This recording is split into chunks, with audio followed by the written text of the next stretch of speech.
The trailer dropped for Maxxxine this week. Are we excited about Maxxxine? Hot Dog, do we know about Maxxxine?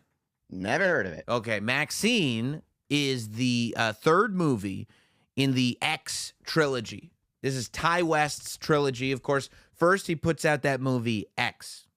X takes place in 1979. 1979. And it was the movie Kid Cudi was in it. Obviously, Mia Goth is in it. It was one of the first big horror movies that Jenna Ortega was in, actually. It was before Scream, before Wednesday, before any of that stuff. Jenna Ortega was in it. But, I mean, it's basically the story of this group of young people that are going out to, and their plan is to make an adult film. They have a film camera and everything. They're going to make their own adult film, and this is how they're going to make their fortune. And they're staying at a guest house on an old farm they don't know much about. But very creepy things start happening. The family, the man and woman that live in the farmhouse that they're on, that the guest house is on their property, are very, very weird, very, very creepy, and very, very old, like really grossly old, like not well kept up old. And they also have a pond that an alligator is in. And let me tell you something. When a movie like this shows you an alligator early in the film, somebody's getting eaten by that alligator. Chekhov's alligator. Right. Right. That's exactly right. So, in this movie, and this isn't a spoiler show, this movie goes through the course of what it goes through. But you don't really get a ton of backstory on why these old people are the way that they are or how they got to where they are until the credits roll. And the end credit scene is this weird Technicolor trailer for this movie called Pearl. And it almost looks like going so far back as like The Wizard of Oz, when The Wizard of Oz turns into color and there's music involved in everything. And there appears to be different scenes from this movie. And again, it stars Mia Goth, but this time Mia Goth is playing a very young version of the old woman who owns the farmhouse. And it says, like, Pearl is coming out in like 7 months. And the news breaks that in secret, because this was shot during the pandemic, that in secret, right after they shot X, they were just like, hey, what if we did a prequel? And we told this woman's story, this creepy old lady's story that lives in the farmhouse.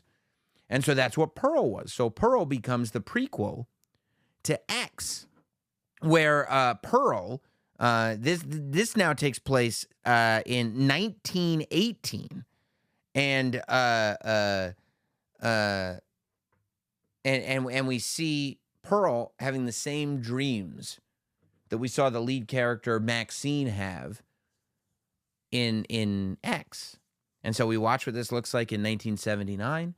We watch what this looks like in 1918. We watch Pearl hit her breaking point in that quest for fame. So good. Then at the end of Pearl, little trailer comes up. 80s music is playing. 1985, it just says Maxxxine with 3 X's, and it says coming soon. And you go, oh my God, it's a trilogy. So Maxxxine is the sequel chronologically to X.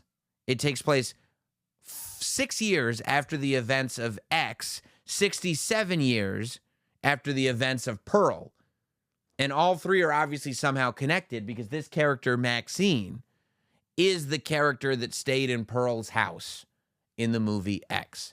But what it is this horror trilogy that ultimately is about the insane things that people will do on their quest for fame. That once that hunger for fame takes over, that there's really nothing that you won't do.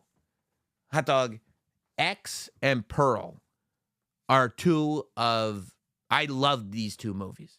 X and Pearl are incredible.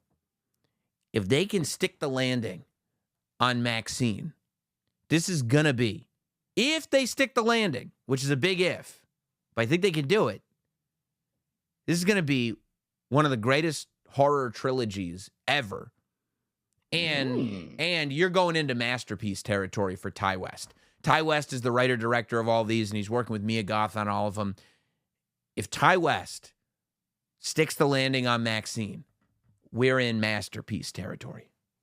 And we're going to be looking forward to a trilogy breakdown when it comes out? Yeah. You bet we will. Oh, you bet we will. We're going to go through the whole story. Now, there's a lot of things that have people excited. This movie, now it's official. It comes out July 5th of this year. July 5th is when it comes out. So this will be a celebration this summer. There are people excited. Now, the cast is pretty amazing. Not only do they have Mia Goth in it, but they also have Halsey playing a role in it. I got real annoyed because you know who's in the trailer? Giancarlo Esposito. We literally just talked to him. Like the interview, I just put the interview up on this channel today. Except when we did the interview, it was a week before this trailer dropped. It would have been nonstop. Tell me everything. It's probably for best that you didn't know that he was in it. Because it would have been like no Breaking Bad questions, no questions about his current project. Like, I got to know. Nope. Did we see, like, tell me more about Maxxxine? And as soon as he dried up with the Maxxxine, I'd go, wow, did you see X? Let's talk about this movie X. Did we see Pearl? What did we think about Pearl, Giancarlo Esposito?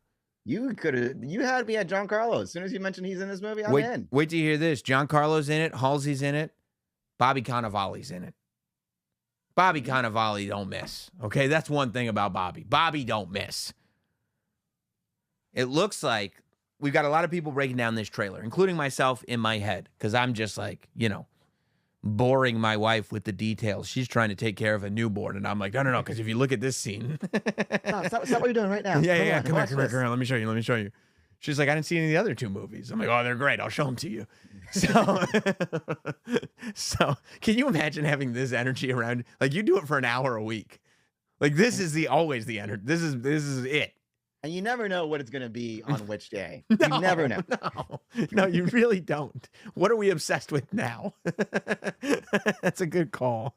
Babster on the chat's asking, do you watch them in chronological order or release order? What do you recommend? Release. Yeah, release. Because that's the way the director made them. Now, I'll go back. Now that I've watched them in release order because I saw them both in theaters, like ASAP when they came out. But I'll go back and watch them chronologically. When we discuss it, when we break down the trilogy, which is going to be a doozy, we're going to do it chronologically for sure. We're going to start in 1918 and go all the way to 1985. But yeah, for your first viewing, start with X and then get your questions answered in Pearl, and then it'll get you ready for Maxxxine. And maybe after you watch Pearl, you watch X one more time just to get you revved up for Maxxxine. That's probably what I'm going to do. Okay. So it looks like, based on the trailer, and again, these aren't spoilers because I haven't seen the movie. Based on the trailer, people are excited, and I think they might be getting overexcited because I watched. I read an article. This was an actual article, not a YouTube video. This was a real article, I promise. Okay, all right. I know. Was it a tweet? Might have been a tweet. Might have been a caption on an Instagram reel, but whatever. It was words. There are people who think that there's a shot at Jenna Ortega in this movie. Jenna Ortega. Being in it? Yes, because this is a sequel to X. I'll tell you. A little spoiler, but whatever. Jenna Ortega, unfortunately, does not make it through X. Yes. However, there is a scene where we see in 1985, Maxxxine is walking around what is clearly like the Universal Studios backlot. And the Bates Motel is there, from the movie Psycho, which has been part of Universal Studios backlot tour forever. But she looks up at the Bates Motel, and in the window, she sees the ghost of Pearl. And so just based on that, there are many that are going out there and going like, well, if she sees the ghost of Pearl, then the ghost of Jenna Ortega could be in it too. It's like, I mean, I guess it could. I guess they're like, you're saying there's ghosts, right? You're saying there's ghosts? Jenna Ortega ghosts? Out of this one. She's a huge star. I don't see why you wouldn't put that in the trailer. I would probably put in the trailer. I think I'd probably put in the trailer. It looks as though coming off of this, because in X, Maxxxine hasn't done anything. She's doing this porno movie because she wants to be famous more than anything else on the planet. She wants to be famous. She wants to be a star. And this porno that they're all shooting together, she wants that to make her a star. So it looks as though Maxxxine has become somewhat of a star in the adult industry. It looks as though in the 6 years between Maxxxine and X, that she's continued on that role and made several adult films in the 1980s. And she's trying to break into the mainstream. So the way she breaks into the mainstream is through horror movies. You can see her in the trailer. She's auditioning for a horror movie. And I think that, and then you see her get a horror movie, but it's a sequel. Like you see on the clapboard, it's The Puritan 2. And so already you're thinking like, this is probably not the biggest movie in the world, right? It's Right. You know, and in 1985, you're talking about a peak time where cheap horror movies were being made, and a lot of times going straight to VHS. You know, like it was just like In the 80s? definitely like in 1985, yeah, because it would go to video rental stores. All right. I keep thinking VHS was like a 90s thing. No. I mean, owning VHS was a little bit more 90s. Like VHS tapes were not affordable in the mid 80s, I don't think. They would cost a lot of money because they were designed to be sold to rental stores. But you'd go and rent videos like crazy in like 1985. Wasn't before VHS Betamax? What was that? Wasn't that a video thing? Yes. And it was a little bit before VHS, but also happening simultaneously. Like that was kind of the format war Betamax wanted to be. And Betamax was actually better quality than VHS. But I believe the way it went was like the porn industry adopted VHS. So people were like, yeah, this is what we're going with. That's always what wins the war. Yeah, we're going to go with this.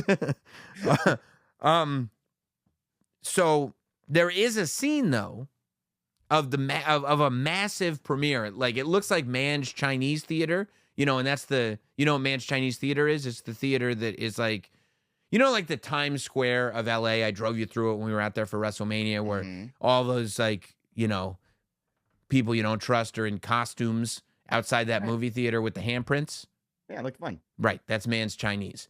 So that looks like there's a premiere for this movie at that theater, but I'm going, I don't think so. Because part of this whole trilogy is the delusions that these people have about fame. Like they start having these crazy delusions, and when the delusions don't come true, that's what brings them to their breaking point. So I'm thinking this could be a delusion, but who knows? I don't know. But then it takes a twist, right? It takes a twist because there's murders happening, and they bring up the Night Stalker Richard Ramirez, who in 1985, that was happening in Los Angeles. And so what was going on in real life with the Night Stalker is a part of whatever is happening in this movie, which I like because in Pearl, then the flu epidemic of 1918 was happening. And it was wrapped up into what was going on in this movie, which was very interesting because it came out right around the pandemic time. So it was like, oh, okay, I see what we're doing here. Yeah. I like what we're doing. I like when they do that, when movies don't forget about like the historical stuff that's going on in those time periods. Yeah. It's not like a historical movie. Yeah. I like it when they do that, but I also like when Tarantino does it. And he does it like they used to do it back in like the Grindhouse days, where it's like, yeah, this is happening, and you're like, oh, I know how this goes. And Tarantino's like, no, we changed that. Twist. Yeah, you're watching Inglourious Bastards, and it's like, oh man, they're not going to make it out of this theater because that's not how Hitler died. And Tarantino's like, yes, it is.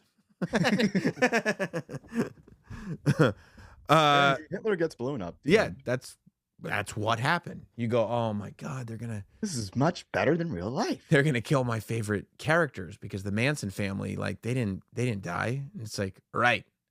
But they didn't knock on a door with a guy who had a flamethrower either. So badass. It's awesome. It's awesome. I hope they do something like that here. But yeah, so then people are going through this trailer trying to figure out who's gonna be the killer. You know, there's gonna be a killer, right? I think it's gonna be Maxxine's gonna be the killer. Because Pearl was the killer in Pearl. So I feel like Maxxine's going to be the killer in Maxxxine. It's the same. I mean, you're talking about, I think thematically, if you look at it, from 1918 to 1979 to 1985, what we're looking at is a trilogy about a story that over time does not change. That toxic, unhealthy desire for fame exists Or in so many of us, or infamy, because it doesn't matter. Once you want fame, ask OJ. It's all the same thing. And what happens when a person doesn't get it? What happens when somebody has locked their entire existence on the power of positive thinking and they've read The Secret and they're going to be famous and then they don't get it? What happens? And that is the story of these 2 movies so far. I think this 3rd movie too. And I'm very, very excited. Thanks for spoiling the whole thing for us with your theory crafting. Don't call it's not. I'm fantasy book. Don't say theory crafting. That's the phase. It's a Fantasy bookings for wrestling only. No, it's not. Not here. It's all wrestling here. We're fantasy booking. That's it all what comes we back do. to wrestling. That's what we do. It always comes back to wrestling.